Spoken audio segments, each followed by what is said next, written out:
하나님께서 물로 세상을 다 심판하시고 그 가운데 노아와 그 가족들만, 또 선택된 동물들만 남기셨다라는 성경의 기록에 대해서 같이 묵상해 보려고 합니다. 19세기 중반부터 이제 진화론이라는 것이 나와서 이 세상이 우연히 창조되었다 이렇게 생각하는 그런 사람들, 또 거기에 편성한 신학자들 가운데서도 자유주의 신학자들, 이런 사람들은 성경에 기록된 이 대홍수의 심판이 하나의 신화라고 생각합니다. 옛날 이야기다, 없던 일인데 그냥 그렇게 사람들이 지어낸 거다 이렇게 생각을 한다고 말이죠. 그런데 우리가 이렇게 과학적으로 모든 지질학이라든가 모든 것을 살펴볼 때 지금으로부터 한 6, 7천 년 정도, 그 옛날에 정확한 날짜는 알 수 없지만은 그 어느 시점에 이 지구상에 엄청난 홍수가 있었다는 과학적인 증거가 여러 곳에 나타나고 있습니다. 그 몇 가지 예를 제가 살펴보면은, 우선 우리 지구상에 아주 편만하게 땅에 묻혀 있는 이 석탄이라는 게 있습니다. 석탄. 이 석탄이라는 건 도대체 어떻게 지어진 것인가? 과학자들이 다 전부 동의하는 것인데, 그거는 나무가 어마어마한 밀림의 나무들이 땅 속에 확 묻혀가지고 그게 큰 압력으로 그것이 눌려서 그 안에서 탄화작용이 일어나서 거의 전부 다 석탄으로 변했다. 여러분 한번 생각을 해보세요. 이 지구상에 석탄이 안 묻혀 있는 곳이 어디 있습니까? 그런데 그 어마어마한 나무들이 어떻게 이렇게 한꺼번에 다 땅속에 들어가서 그게 순간적으로 다 묻혔겠냐고 말이에요. 그런 일이 일어날 수가 있을까요? 홍수라고 하는, 대홍수라는 변혁이 일어났을 때 땅들이 다 뒤집히면서 그런 역사가 일어났다라고 우리가 생각해 볼 수 있는 거죠. 지금 최근 남극에서도 엄청난 석탄층과 나무들이 발견됐다 그러는데, 남극이라고 하는 곳은 지금은 완전히 빙하로 덮여 있지만은 그곳에 나무가 있었을까? 정말 뭔가 지구에 대변혁이 있었던 것은 사실이죠. 또 우리가 특별히 창조론자들이 굉장히 강조하는 것 중에 하나가 화석이라는 것입니다. 화석, 포실, 화석. 화석이라는 게 뭐냐면 사람이든 동물이든 무슨 벌레든 갑종이든 나무든 이런 거에 그 도장이 찍혀듯이 바위나 돌에 딱 도장이 찍혀 있는 거예요. 새긴 것처럼. 그러니까 한번 생각해 보세요. 우리 사람이 죽었는데 사람이 딱 묻혔다. 그런데 내가 어떻게 돌에다가 도장을 찍겠습니까? 도장을 찍을 수가 없죠. 그냥 다 풍화돼서 없어지는 거잖아요. 동물도 마찬가지고. 그런데 화석이라는 건 뭐냐 하면 갑자기 매몰이 돼서, 갑자기 무슨 뭐 화산 폭발이라든가 무슨 뭐 이런 걸로 매몰돼 가지고 그 흙으로 딱 덮여버리는 것이죠. 땅 속에. 그래서 그게 공기도 통하지 않고 그 속에서 완전 눌려가지고 있는 가운데 그게 자연적으로 다 산화가 돼서 없어지고, 그 눌린 게 돌멩이로 굳어갖고 나중에 까보니까 도장처럼 찍혀 있는 거예요. 그러니까 화석이라고 하는 것은 급격한 어떤 지질의 변화나 급격한 그러한 매몰 가운데서만 일어날 수 있는 것이지 일반적으로는 절대 일어날 수가 없습니다. 사막 같은 데 화석이 있나요? 없어요. 그냥 다 죽으면 다 벌레가 뜯어먹든지 뭐 하고 다 이렇게 사라지고 없어지지 화석이라는 건 있을 수가 없어요. 그런데 이 지구상의 모든 곳에 화석이 다 나옵니다. 풀의 화석도 나오고 곤충의 화석도 나오고 짐승의 화석도 나오고 공룡의 화석도 나오고 화석들이 다 나오고. 그러니까 이거는 뭔가 지구상에 큰 변혁이 있고 뭐 매몰한 현상이 일어났다라는 증거다라는 것이죠. 화석. 또 지층을 연구해 보면 지질학자들이 주장하는 그런 지층이 있습니다. 고생대, 중생대, 신생대 해가지고 쭉 이때는 뭐 주라기 시대고 뭐 하고 이런 게 좀 있는데, 그런 지층이 순서대로 돼 있어야 되거든요. 그렇죠. 밑에서부터 차곡차곡 쌓아야 되니까. 그런데 그랜드 캐년이라든가 하는 그런 데 가보면은 큰 어떤 지질 변화로 인해 갖고 땅이 갈라져서 계곡이 생겼는데, 그 계곡은 어떤 사람들은 뭐 물이 지나가서 한 거다 그렇지만 절대 물이 지나간 게 아니죠. 물이 지나가면 부드럽게 이렇게 다 깎이지, 그렇게 뾰족뾰족하게 깎이지 않습니다. 꽉 땅이 갈라졌는데, 땅이 갈라지고 지층을 이렇게 보니까 지층이 막 뒤섞여 있는 거예요. 고생대 지층이 위로 올라가 있고 신생대 지층 밑으로 내려와 있고, 이게 맞지가 않는 것입니다. 그러니까 무슨 뭐 그게 학자들은, 무신론적인 학자들은 뭐 단층이 일어나서 그렇게 될 수도 있다 뭐 이런 식으로 설명을 하지만, 실제로 그렇게 거대한 지층들이 그런 식으로 변혁이 일어나서 위아래가 바뀌어서 있을 수가 없는 거예요, 여러분. 그 기간이라는 게, 그 지층이 쌓이는 기간이라는 게 1, 2년이 아니다, 그 말이에요. 1, 2년이 아니고 무슨 100만 년, 뭐 이런 기간입니다. 그러니까 이해할 수 없는, 지금 현재 우리가 설명하는 것으로 이해할 수 없는 그런 것들이 너무 많이 일어나는 거예요. 그 중에 대표적인 게 뭐 끝내서 발견된 공룡의 발자국과 사람의 발자국이 같이 찍힌 그런 화석이 나왔습니다. 공룡이라는 거, 우리가 뭐 요즘 영화 있잖아요. 쥬라기 파크인가요? 쥬라기 공원, 한국말로 주라식 파크, 그래갖고 미국에서 만들었잖아요. 공룡들이 막 나타나고 하는 거를 DNA를 조작해서 만들었다 해갖고 막 나왔는데, 예, 이 쥬라기라는 것이 이제 중생대거든요. 중생대인데 메솔리틱 에이지, 중생대인데, 이 중생대하고 사람이 처음으로 나타났다 하는 신생대까지의 간격은 한 150만 년에서 200만 년 정도 떨어져 있습니다. 지질학에서 얘기하는. 그 우리가 이렇게 지도로 이렇게 보고 뭐 150만 년, 뭐 몇 년 이렇게 생각하니까 그게 뭐 별거 아닌 시간 같지만은 150만 년, 200만 년이라는 거는요, 어마어마하게 긴 기간이에요. 그러니까 우리 인간의 역사가 지금 문명인 처음으로 나타나서 사람들이 뭐 글자에다가 이렇게 뭘 새기고 한 역사를 따져보면 6,000년이 안 됩니다. 인간의 역사가. 뭐 고석기 시대, 뭐 구석기 시대, 신석기 시대 뭐 이렇게 해가지고 뭐가 뭐 나왔다 그래갖고 뭐 추정을 해갖고 이게 뭐 어느 지층이 나왔으니까 몇 년 됐을 거다 이렇게 사람들이 추정하지만 뭐 다 추정을 해봐도 인간의 역사가 10,000년이 안 돼요. 10,000년. 적어도 지금 같은 머리를 갖고 나온 인간들은 10,000년이 안 됩니다.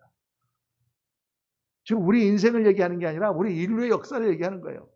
그런데 10,000년이 안 되는데 그게 지금 200만 년? 그거는 생각도 할 수 없는 그런 시대죠. 그런데 어떻게 공룡의 발자국과 인간의 발자국이 같이 찍혀있는 화석이 나올 수가 있냐. 그리고 인간이 공룡을 보았을까요? 볼 수가 없는 거예요. 그런데 전 세계의 모든 민족에게 용이라는 게 있습니다. 드래곤. 그렇죠? 중세에도 뭐 드래곤이 나타나서 뭐 불 확 뿜고 기사가 가서 드래곤을 뭐 찔러갖고 공주를 구해낸다든가 뭐 이런, 요즘 게임으로도 많이 나오는 그런 거 있잖아요. 중국에도 용이라는 게 있어가지고 용이 막 여의주를 물고 날아간다고. 용이라고 하는 그러한 설화는 도대체 어디서 나왔을까? 왜 모든 사람이 이 공룡, 용이라고 하는 거를 알고 있을까? 이런 여러 가지 걸 볼 때 옛날에 인간이 살았을 때 공룡이 있었다는 얘기예요. 봤다는 얘기예요. 그러니까 그런 여러 가지 증거들이 있어요, 여러분. 또 재미있는 것은 모든 민족들을 조사해 보면 다 홍수설화가 있습니다. 중국에도 옛날에 홍수가 나서 땅이 다 없어졌는데 몇 사람이 살아남았다. 일본에도 똑같은 홍수설화가 있어요. 여기 인도네시아에 있는 어떤 미개인들한테 선교사가 가서 그 사람을 가르치다가 얘기를 들어보니까 그 사람들이 가지고 있는 옛날부터 내려오는, 조상들로부터 내려오는 이야기가 있는데, 그거는 이 땅을 전부 물이 다 덮였는데 그 중에서 몇 사람이 살아남아서 이렇게 인류를 이어왔다, 이런 얘기들이 다 있다 그 말이에요. 근데 제가 한번 미국에서 이제 미국 도서관을 갔는데, 미국 도서관에도 이제 한국 책들이 있어요. 한국 책들도 이렇게 갖다 놓습니다. 중국 책도 갖다 놓고 이제 한국 사람 타는 데니까. 그런데 누가 기증을 했는지 전래 동화집이 있는 거예요. 전래 동화집. 옛날에 우리가 가지고 있던 동화 있잖아요. 뭐 이렇게 홍지와 파치가 뭐 이렇게 하여간 뭐 갔는데 호랑이가 나타나고 뭐 하늘 동화줄 내려주세요. 그러면 동화줄 내려와갖고 달림되고 햇님됐다. 뭐 그런 동화가 이렇게 쭉 있는데, 그 중에서 제가 놀라운 동화를 하나 봤는데 나무도령이라는 동화예요. 옛날부터 내려온 동화인데, 나무도령이라는 도령이 살았는데 어느 날 비가 많이 와가지고 온 땅이 다 홍수로 덮인 거야.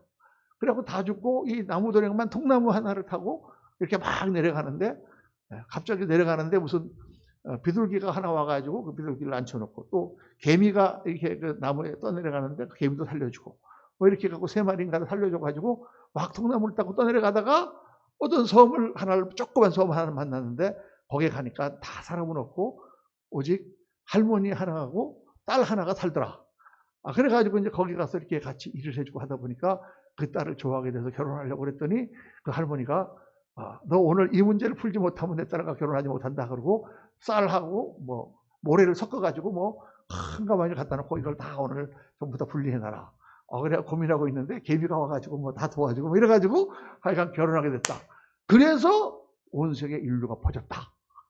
이런 옛날 동화가 있는 거예요. 그래서 그걸 보면서 깜짝 놀랐어. 야, 이게 무슨 뭐 성경에 개미 이런 얘기는 안 나오지만 뭐가 똑같아요? 온 세상이 다 물로 뒤덮였는데 그 중에 몇 사람이 살아남아서 인류를 다시 전파하게 됐다라는 이야기가 우리나라에도 있더라고 말이죠. 그러니까 전 세계 모든 나라에 홍수사가 다 있습니다. 참 신기한 일이잖아요, 여러분. 그러니까 우리가 그런 증거들이 없다 손치더라도 성경에 하나님께서 홍수로 심판하셨다 그러면 우리가 믿어야죠. 믿는데 그런 과학적인 증거라든가 우리가 그런 신빙성을 가진 이야기들이 많이 있는데 굳이 이걸 안 믿어야 될 이유가 전혀 없는 거예요. 근데 이 홍수 얘기를 하면 사람들은 굉장히 그 디테일에 많은 관심을 갖습니다. 그러니까 뭐 예를 들어서 뭐 이게 홍수가 그 당시에 문명이 처음 생겼던 바벨론 지역, 유프라테스강 지역만 홍수가 덮인 거를 얘기하는 거냐? 유프라테스하고 나일강 쪽에만 홍수가 일어난 거냐? 아니면 전 세계 홍수가 일어난 거냐? 이런 거 가지고 이제 막 어떻게 그럴 수가 있느냐 따지고 또 어떻게 방주 안에 어떻게 그 모든 동물들을 다 집어넣을 수가 있느냐? 또 120일 동안 그 사람들을 그 동물들을 먹이려면 사료가 있어야 되는데 그 사료는 어떻게 준비를 했느냐? 뭐 이런 거에 굉장히 관심이 많고 그걸 또 변호하는 또 창조과학 이런 데서는 동물들이라는 게 겨울잠을 자지 않냐? 다 잤기 때문에 아무것도 먹을 필요가 없었다. 막 이런 걸로 변호하고 막 이런 거 갖고 싸워요. 그런데 뭐 그런 거는 우리가 사실 뭐 그렇게 잘 모르죠. 어떻게 했는지. 그런데 중요한 것은 뭐냐? 항상 그런 지금 디테일이 지금 우리가 알 수가 없는 거 가지고 이렇게 막 연구하고 싸우는 게 중요한 게 아니라 하나님께서 이 홍수의 대심판에 대한 것을 지금 몇 장을 기록해 놓으셨는데 그걸 통해서 우리에게 어떤 메시지를 주기를 원하시는가? 무엇을 지금 말씀하시려고 하는가? 이걸 우리가 발견하는 게 제일 중요한 거죠. 홍수 사건이 실제로 있었고 근데 그 홍수 사건을 통해서 하나님은 우리에게 무엇을 말씀하시려고 하는가? 왜 그것을 성경에 기록해 놨는가? 이게 제일 중요한 거예요. 그러면 이 홍수 사건에 나오는 이 하나님의 메시지는 두 가지가 있습니다. 그게 뭐예요? 하나는 심판이라고 하는 메시지고 또 하나는 방주라고 하는 메시지죠. 하나님은 그 메시지를 지금 전하기를 원하시는 거예요. 하나님 나라 천국을 건설하는 과정에 반드시 뭐가 있다? 반드시 심판이 있다. 왜? 하나님 나라는 악과 공존할 수 없기 때문에. 여러분 이게 우리가 마음대로 마스크를 벗고 지금 나가서 살으려면요 뭐가 없어져야 돼요? 코로나가 없어져야 돼요. 쉬운 얘기입니다. 그럼 마스크를 벗고 사는 세상과 코로나가 공존할 수가 없는 거예요. 같이. 그러니까 하나님의 나라가 완벽한 나라가 건설되려면 반드시 악이 심판돼야 되는 거죠. 그러니까 심판의 역사가 반드시 있다. 두 번째는 뭐냐? 그 심판 가운데 하나님께서는 하나님의 백성을 택하여 방주에 태우는 것처럼 구원하시는 구원의 역사가 있다. 심판과 방주라는 두 개의 개념이 하나님이 이 이야기를 통하여 우리에게 주시는 메시지다. 그러니까 지난주에 제가 말씀드렸지만 왜 하나님께서는 창조하신 모든 생물과 인간을 다 쓸어버렸는가? 두 가지 중요한 이유가 있다고 그랬죠. 첫째는 이 땅에 죄악이 가득했기 때문이다. 천국을 이루기 위해서 인간이 지은 그 죄악의 문명들은 다 부패한 문명들은 다 없어져야 된다. 하나님의 진노가 거기에 임한 것이다. 하나님의 나라를 건설하는데 인간 문명의 타락이 너무 심해서 방해가 되었기 때문이다. 이게 첫 번째 이유다 그랬죠. 그래서 두 번째 그보다 더 중요한 치명적인 이유가 뭐라 그랬습니까? 하나님의 아들들이 사람의 딸들의 아름다움에 취해서 그들을 아내로 삼는 것이었다. 지난주에 말씀드린 대로 이것은 천국 백성인 하나님의 교회가 세상에 죄악 문명과 혼합될 때 뭐가 없어져요? 더 이상 천국 건설에 희망이 없어집니다. 하나님의 백성들이 타락하여 그들의 세상과 휩쓸려 버리면 누가 하나님 나라 주인이 될 것입니다. 소돔과 고모라가 왜 망했다 그랬어요? 그들의 죄악이 관여했기 때문에. 두 번째 이유는 의인 10명이 없었기 때문에. 그러니까 하나님은 의인의 역할에 대해서 지극한 관심을 가지고 있는 거예요. 오늘 여러분 이 세상이 아무리 악하고 타락하고 해도 하나님의 관심은 어디 있느냐? 바로 하나님 앞에 의인은 저와 여러분에게 관심이 있는 줄로 믿습니다. 이게 굉장히 중요한 세계관이에요, 여러분. 이거는 그냥 뭐 목사님이니까 저렇게 말하는 거다 그런 얘기가 아니에요. 오늘날 이 시대를 보면서 우리가 어떻게 인생을 살아갈 것인가, 어떻게 사는 것이 가장 훌륭한 인생인가를 생각할 때 제일 중요한 것은 하나님이 택하신 구원의 백성들과 그들이 이루는 하나님 나라, 하나님 나라. 창조의 목적이 뭐예요, 여러분? 하나님의 세계를 창조한 목적을 제가 하나님 나라라 이렇게 분명히 말했습니다. 이 온 성경이 태초에 하나님 천지를 창조하시니라부터 시작해서 주여 어서 오시옵소서 아멘 요한복음 22장 21절까지 쭉 지금 뭐를 말씀하고 있는 거예요? 하나님 나라. 하나님 나라에 구원받는 백성들. 그 구원을 이루기 위해서 예수께서 오셨어요. 그 모든 주제가 하나로 다 일치가 되고 있죠. 그러니까 예수님이 오셔서 뭐라고 말씀하셨습니까? 회개하라 천국이 가까워. 그리고 예수님께서 뭘 가르치셨습니까? 하나님 나라는 이와 같으니 하나님 나라는 마치 겨자씨와 같으니 하나님 나라는 마치 물에서 고기를 잡아 고기를 달아내는 것 같으니 좋은 고기는 잡아서 창에 올리고 나쁜 고기는 불에 던져 삽니다. 여러분 계속 하나님 나라 말씀을 하고 있는 거예요. 그러니까 그렇게 창조된 그 목적을 가지고 창조된 인간들은 다 뭐를 추구한다? 하나님 나라를 추구한다 그 말이에요. 믿든 안 믿든. 돈을 열심히 벌러서 뭐 하려고 그러십니까? 다 돈을 벌어갖고 땅에다 묻으려고 그러시나요? 아니죠. 그 돈을 많이 벌면 내가 잘 먹고 잘 살고 우리 가족들이랑 하나님 나라 같은 그러한 것을 살 수 있다고 생각하기 때문에 그렇게 하는 거죠. 도둑놈들이 왜 도둑질을 합니까? 그 남의 돈을 뺏어갖고 도둑질을 하면 그거 갖고 자기들끼리 하나님 나라를 이룰 수 있다고 생각하는 거예요. 근데 하나님 나라 이룰 수 있어요? 없어요? 없지요. 돈을 아무리 끌고 모아도 인간의 죄성 때문에 하나님 나라 이루어지지 않습니다. 하나님 나라는 안 이루어지는 게 왜? 죄 때문에. 그래서 그 죄 문제를 해결하기 위해서 예수님이 오신 거잖아요. 그러니까 예수님을 우리가 믿고 나니까 뭐가 됐어요? 우리 죄가 사함받았어요. 그러니까 우리 안에 뭐가 이루어져요? 하나님 나라가 이루어져요.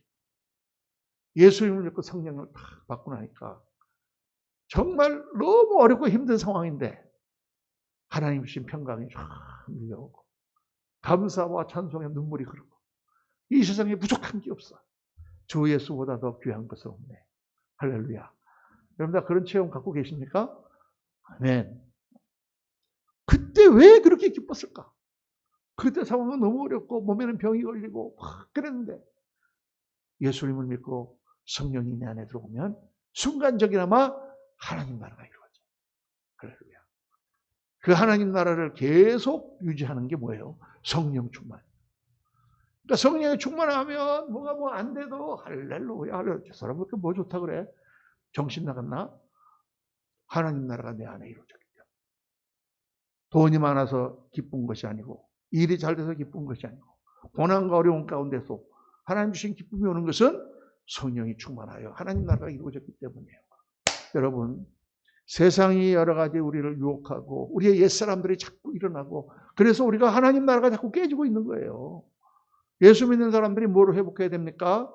내 안에 하나님 나라를 계속 유지하고 발전시키고 회복되어야 되는 줄로 믿습니다. 하나님과 나와 기도하면은 기도원에 가서 기도하면 너무 기쁘잖아요. 그렇죠? 그 다음에 그 나와 하나님 사이에 내 안에만 하나님 나라가 이루어지면 됩니까? 아니죠. 그 하나님 나라가 우리 가운데 이루어져요. 아내와 남편 사이에 하나님 나라가 이루어져야 돼요. 왜 하나님 나라가 안 이루어집니까? 자기의 옛사람과 자기 중심적인 죄성이 계속 살아있으니까 서로 잘났다고 싸우니까 하나님 나라가 안 이루어지는 거죠. 그런데 남편과 아내가 다 하나님 앞에 무릎 꿇고 예수 앞에 내 죄를 사함받고 그리스도의 은혜로 충만하면 하나님 나라가 이루어져서 이제는 나를 위하여 사는 것이 아니라 남편을 위하여 사는 것이다 고백하고 그렇게 서로 사랑으로 서로를 위하여 사니까 하나님 나라가 이루어지죠. 가정적으로 예수 믿는 모든 가정들이 하나님 나라가 이루어져야 되겠습니까? 안 되겠습니까? 되죠. 이루어져야 되죠. 이루어지고 있습니까? 안 이루어지고 있습니까? 이루어지고 있다고 말하기가 굉장히 부끄러운 그런 현실이다가 말이에요. 그 예수 믿는 사람도 이걸 해결해야 되는 거야. 그러니까 그리스도 안에서 내가 죽고 그리스도께서 살림으로 말미암아. 내가 죽으니까 아내는 남편을 위하고, 남편은 내가 죽으니까 아내를 위하고. 그런데 어떻게 천국이 안 이루어지겠어요? 천국이 안 이루어질 수가 없지. 내가 일하는 직장에서 저 사람 교회 다니는 집사님인데 자기가 죽고 그냥 모든 걸 도와주고 그냥 천사처럼 사는데 어떻게 하나님 나라가 전파되지 않겠어요? 그러니까 예수를 믿는 것도 뭐냐? 목표가 하나님 나라를 이루는 거예요. 그냥 예수 믿는 게 아니라니까. 그냥 교회당을 다니는 게 아니에요.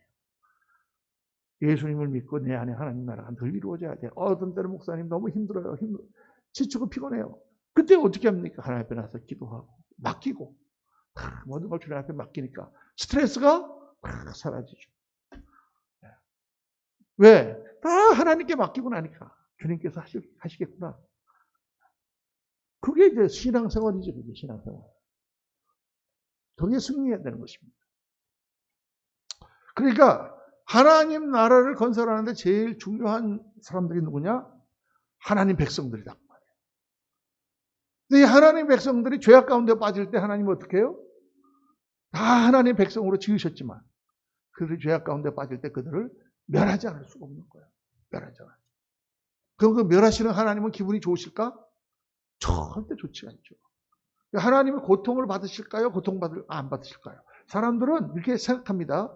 하나님은 사람들 심판해놓고 뭐 팔짱 끼고 앉아갖고 뭐 에이 못된 놈, 너 그냥 지옥이나 가라. 이런 하나님으로 생각을 하는 거예요, 사람들이. 그런데 성경은 그렇게 말씀하고 있지 않습니다. 그 자녀들이 하나님 앞에 죄를 범할 때 하나님의 마음이 불붙는 것 같다. 내 마음이 너무 아파서 견딜 수가 없다. 그 죄를 감해 주시기 위해서 하나님께서 예수 그리스도를 보내시고 그 예수 그리스도께서 십자가에서 지켜 죽는 모습을 보면서 하나님의 마음이 찢어지는 거지, 갈갈이. 어떻게 그렇게 하셔야만 돼요? 우리들의 죄를 누군가가 대신 져야 되기 때문에 예수님을 십자가에 다는 거죠. 예수께서 십자가에서 엘리 엘리 라마 사박다니 나의 하나님 어찌하여 나를 버리셨나이까라고 부르시실 때 하나님 마음은 찢어지는 거예요. 아까 그거를 우리가 성경에서 깊이 묵상을 해야지. 사람들이 굉장히 비상적으로 생각합니다. 여러분, 성경에 보면은 사사 입다라는 사람의 얘기가 나옵니다. 입다라고 하는 용사인데 이 사람이 사사가 됐어요. 사사라는 거는 이스라엘 백성들의 재판장, 그들의 리더가 됐다고 말해요. 근데 이 입다는 성경에 보면은 기생의 아들입니다. 기생의 아들, 천출이야. 사람들이 그 입다를 뭐 제대로 대우를 했겠습니까? 어렸을 때부터 이 기생의 아들이니까 막 좌충우돌로 다니면서 이게 힘이 세고 용맹하다 보니까 주위에 불량배들이 많이 따라붙었어. 그래가지고 큰 세력을 이룬 거예요. 주위에 따르는 지금 같으면 조폭처럼 세력이 많아. 그러니까 사람들이 뭐 입다에 대해서 굉장히 좋지 않게 생각하고 있었는데 어느 날 암몬의 이방족 속들이 왕창 쳐들어왔습니다. 그러니까 이걸 도저히 싸고서 이길 수가 없는 거야. 그러니까 이스라엘 장로들이 입다에 가가지고 입다씨, 우리 당시 입다씨라고 그랬을까? 그러니까 뭐 입다 형, 뭐 우리를 좀 도와주셔. 당신이 이게 세력이 많으니까 좀 나가서 싸워서 우리를 도와달라. 입다가 이 사람들 평상시에 나를 우습게 알고 말이야 기생의 아들이라고 그러더니 지금 와서 도와달라 그래? 이렇게 하질 않고 알았다. 그러고는 입다가 전쟁을 다 데리고 나갑니다. 나가면서 적군이 너무 많으니까 자기 숫자가 많지 이길 수가 없으니까 하나님 앞에 기도를 해요. 입다가 믿음의 사람입니다. 하나님 앞에 기도하면서 하나님 꼭 이기게 해주세요. 그런데 정말 이기게 해주신다면 제가 돌아올 때 나를 제일 먼저 맞으러 나오는 사람을 하나님 앞에 번제로 드리겠습니다. 번제라는 건 그 사람을 죽여가지고 태워서 드린다는 건데 그런 소원을 하나님 앞에 드리면 돼요, 안 돼요? 안 되지. 근데 입다가 누구 출신이라고? 기생 출신, 기생의 자식이다. 배운 게 없어 별로. 그러니까 나름대로 자기가 하나님 앞에 뭔가를 드려야 되는데 드릴 게 없으니까 엉뚱한 소원을 한 것입니다. 내가 전쟁에 이기고 돌아오기만 하면 누구든지 나를 맞으러 나오는 첫사람을 하나님께 드리겠다. 말도 안 되는 소문을 한 거죠. 그리고 전쟁에 나갔는데 하나님 역사하셔서 크게 이겼습니다. 그리고 이제 의기양양하게 돌아오는데 자기를 사람들이 다 기다리고 있는데 제일 먼저 맞으러 뛰어나오는 아이가 자기의 외동딸이야. 그 성경에 나오잖아요. 그러니까 이걸 어떻게 해요? 입다가 옷을 찢으며 내가 왜 그딴 서원을 했던가. 이 외동딸이 자기를 속옷을 치면서 아빠를 맞으러 나오죠. 그 외동딸이 아주 능능하죠. 아버지, 하나님 앞에 약속한 건 지키셔야 됩니다. 저한테 30일만 시간을 주세요. 내가 산에 올라가서 하나님께 기도하고 그리고 모든 것을 정리하고 돌아오겠습니다. 하고 와서 그를 죽여서 번제로 드립니다. 하나님 앞에. 아니 이렇게 끔찍한 일이 도대체 잘했단 말이냐? 잘했다는 말이 아니에요, 성경에. 근데 여기서 지금 뭐를 말씀하고 있냐면 하나님 앞에 서원한 약속을 입다는 지켰다는 거예요. 그게 인간적으로는 도저히 말도 안 되는 일인데도 하나님과 약속을 일단 지켰다. 하나님께서 입다의 사건을 통해서 뭘 말씀하고 있습니까? 하나님도 어쩔 수 없는 게 있다고 말이에요. 인간이 죄를 지으면 그 죄를 벌하시지 않을 수 없다고 말이에요. 왜? 하나님 그분 자신이 선이시기 때문에 악은 멸해야 된단 말이에요. 그러니까 그 악한 곳에 빠져버린 인간을 구원하시기 위해서 하나님은 그 아들 예수 그리스도를 보내신 거죠. 그 모든 죄를 예수께 뒤집어 씌우고 예수님이 입다의 딸처럼 십자가에 달려서 찢겨 죽는 것입니다. 그걸 보는 하나님의 마음은 어떻겠어요? 이 심판이라고 하는 이 불가피한 상황, 이것이 천국 건설에 반드시 있어야 되고 그 일을 이루는 하나님도 괴로우시지만은 이 과정을 겪어내야 되는 것입니다. 여러분, 우리가 하나님 나라를 이루려면 이런 고난의 과정을 통과를 해야 돼요. 내 안에 있는 죄악을 다 뿌리 뽑으려면 얼마나 힘듭니까, 이게? 나의 옛 습관과 나의 즐거움과 내가 지금 하고 싶은 거를 이걸 끊어버린다는 게 얼마나 힘들어요. 그러나 그걸 끊어버려야 내가 하나님 앞에 나갈 수가 있지. 그걸 그냥 갖고는 하나님 앞에 온전한 관계가 회복이 안 돼요.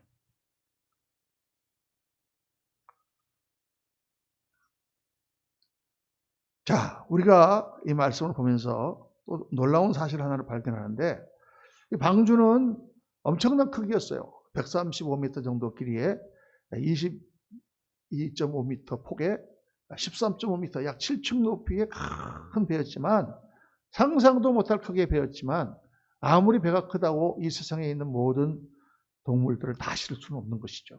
근데 중요한 것은 여기서 뭐를 말씀하고 있냐?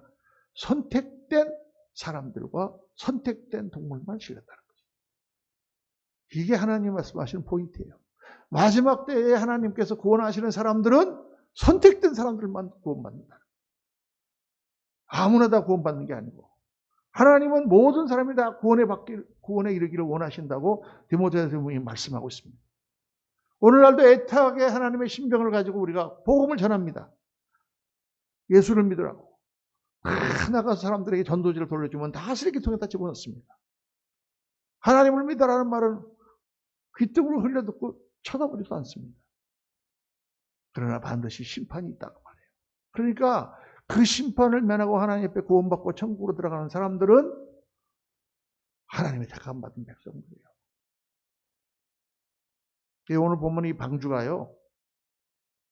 방주를 하나님께서 통나무로 만들어놨어요. 나무로 다 방주를 만드니까 나무 사이에 틈이 있을 거 아닙니까? 그럼 배가 뜨면 물이 들어오잖아요. 그 물을 전부 역청으로 바로 나가요. 역청이라는 것은 콜타르입니다. 콜타르. 지금으로 치면은. 그러니까 참 놀랍죠? 벌써 이게 지금으로부터 6,000년, 7,000년 전의 일인데 그때 이미 역청이라는 게 있었어요.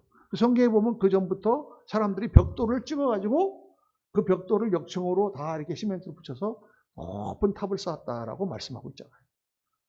고대로부터 뛰어난 문명이 생긴 거예요. 다음 시간에 제가 말씀드리겠지만은 처음부터 인간은 무슨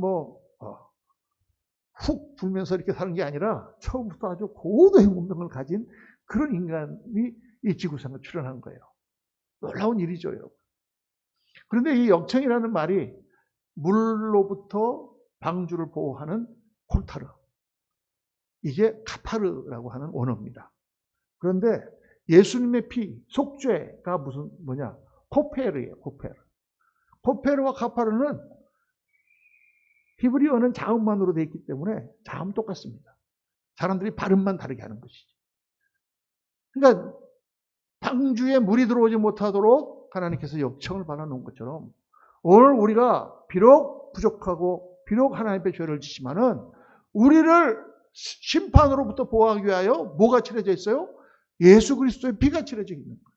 속죄의 피가. 그러니까 예수님을 믿는다는 것이 얼마나 중요하고 얼마나 감사하고 얼마나 놀라운 것인지 모릅니다.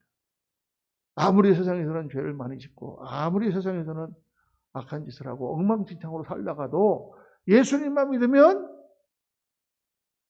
보라 이제는 새로운 피조물이로다. 이전 것은 지나갔으니 보라 새 것이 됐다. 새로운 피조물로 새로운 삶을 시작하는 거예요.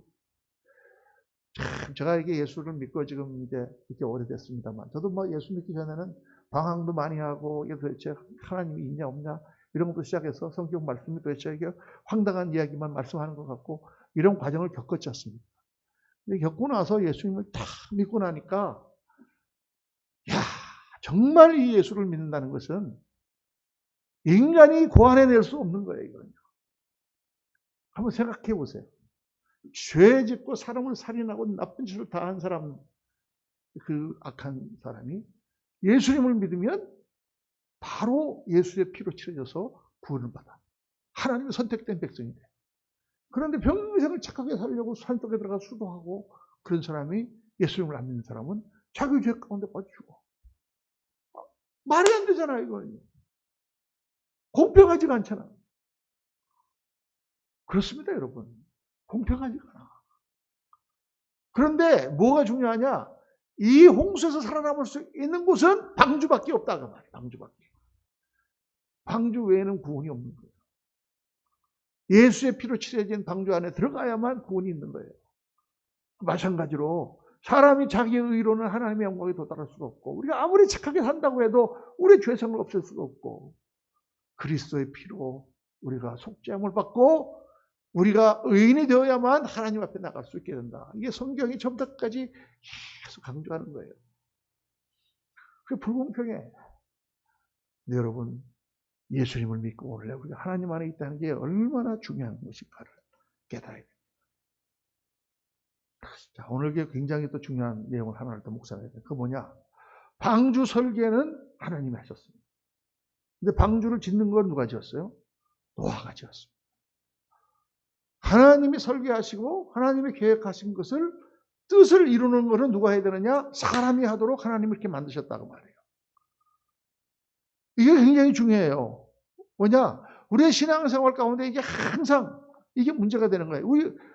우리가 뭔가를 잘못 배운 게 뭐냐면 하나님이 모든 것을 다 해주신다. 아까 우리가 은혜, 불공평한 하나님의 은혜, 하나님의 일방적인 선택 이걸 생각하다 보니까 하나님이 모든 걸 다 해주신다고 생각해. 그래서 내가 책임을 지지 않으려고 그런다고 말이에요. 근데 성경은 이렇게 말씀합니다. 하나님이 우리 인간을 하나님의 형상대로 지었다. 하나님의 형상대로 지었다는 것은 무슨 뜻이라고 그랬죠? 선택을 할 수 있는 존재로 지었다는 거예요. 그러니까 우리는 도덕적인 선택을 할 수가 있어요. 선이냐 악이냐 내가 선택을 해야 돼. 이거는 누구 책임이에요? 내 책임이야, 내 책임.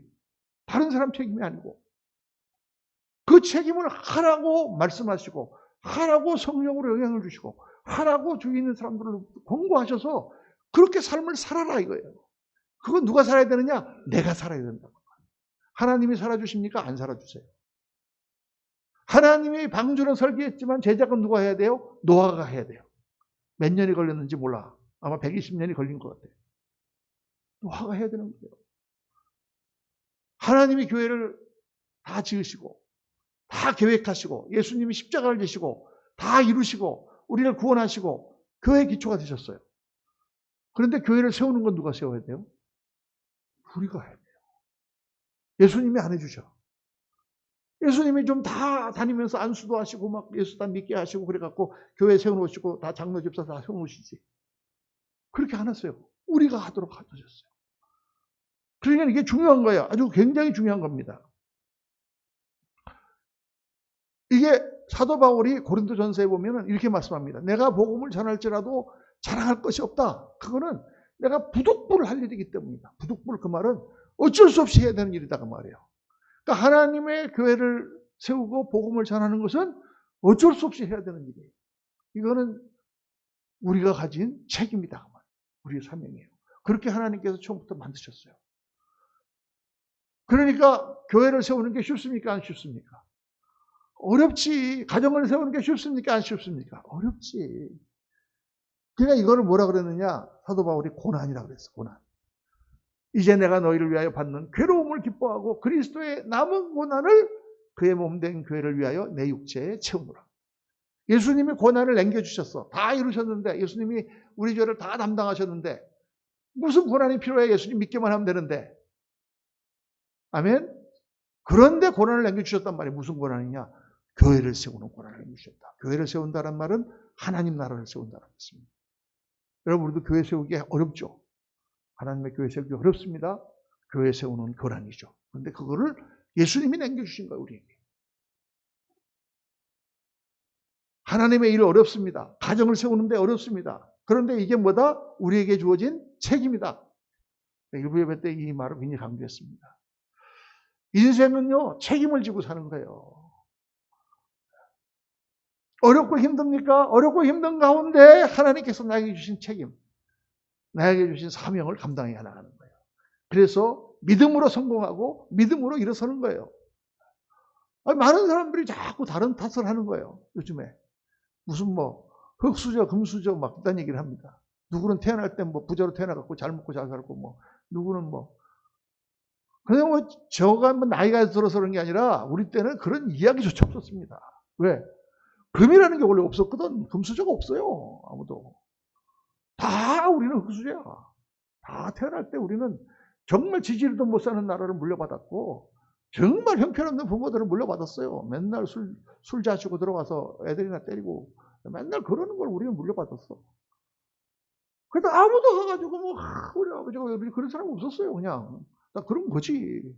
그리고 다 거기서 일어나갖고 잘 살게 됐어요. 여러분, 우리나라 역대 대통령 보세요. 어디 금수저가 있습니까? 다 저기 어디 저 목포 앞에 바닷가에서 섬에 태어난 사람 아니면 다 무슨 이상한 데서 태어난 사람들이잖아요. 근데 재벌들 보세요, 여러분. 이병철 씨만 돈 좀 있었지 다. 정주영 씨도 옛날에 쌀 장사하다가 한진 조중훈 씨는 트럭 2대 가지고 시작했잖아요. 다 옛날에는 아무것도 없었어요. 그런데 열심히 하다 보니까 다 되는 거예요. 인생이 나한테 주어진 내가 어떤 환경을 받았든지 그 환경 가운데서 그걸 딛고 일어나는 것이 나에게 주어진 득권이고 사명이고 책임이에요. 그걸 뭘 자꾸 탓을 하고 있어. 부모 탓을 하고. 이런 의식이 바뀌어야 됩니다. 어려운 환경을 준 것은 더 큰 축복이에요. 왜? 그래도 극복할 수 있기 때문에. 너무 아니한 환경을 주는 것은 저주예요. 왜? 그 사람은 그것 때문에 그냥 그 아니한 환경에 빠져갖고 지리멸렬할 것이기 때문에. 안 그러면 좋겠지만.